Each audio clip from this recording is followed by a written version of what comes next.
Indian premier ലീഗിൻ്റെ പുതിയ സീസണിന് മുന്നോടിയായി ലക്നൗ സൂപ്പർ ജയൻസ് ടീം പരിശീലനം ആരംഭിച്ചു. LSTയുടെ തട്ടകമായ ഭാരതരത്ന ശ്രീ അടൽ ബിഹാരി വാജ്പേയി ഏകാന സ്റ്റേഡിയത്തിലാണ് പരിശീലനം നടക്കുന്നത്. ക്യാപ്റ്റൻ ഋഷഭ് പന്തും സീനിയർ പേസറായ മുഹമ്മദ് ഷാമിയും ആദ്യ പരിശീലനത്തിൽ ടീമിനോടൊപ്പം ഉണ്ടായിരുന്നില്ല. അബ്ദുൾ സമദ്, ആയുഷ് ബദോനി, അർജുൻ തെണ്ടുൽക്കർ, മായങ്ക് യാദവ്, ആവേശ് ഖാൻ തുടങ്ങി ഇന്ത്യൻ യുവതാരങ്ങൾ ആദ്യ പരിശീലന സെക്ഷനിൽ ഉണ്ടായിരുന്നു.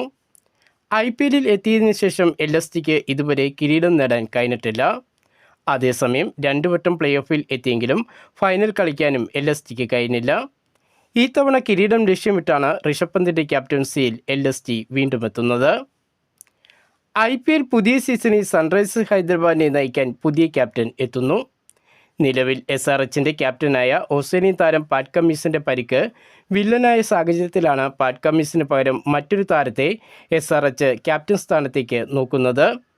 ഇന്ത്യൻ ഓപ്പണർ അഭിഷേക് ശർമ്മയുടെ പേര് ക്യാപ്റ്റൻ സ്ഥാനത്തേക്ക് ഉയർന്നു കേൾക്കുന്നുണ്ടെങ്കിലും 2020 ലോകകപ്പിൽ ഇന്ത്യൻ ടീമിൻ്റെ മറ്റൊരു ഹീറോയായ ഇഷാൻ കിഷൻ SRHൻ്റെ ക്യാപ്റ്റനായി എത്തുമെന്നാണ് സൂചന. IPL പുതിയ സീസണിൽ SRHൻ്റെ ആദ്യ മത്സരത്തിൽ ഇഷാൻ കിഷനായിരിക്കും ക്യാപ്റ്റൻ.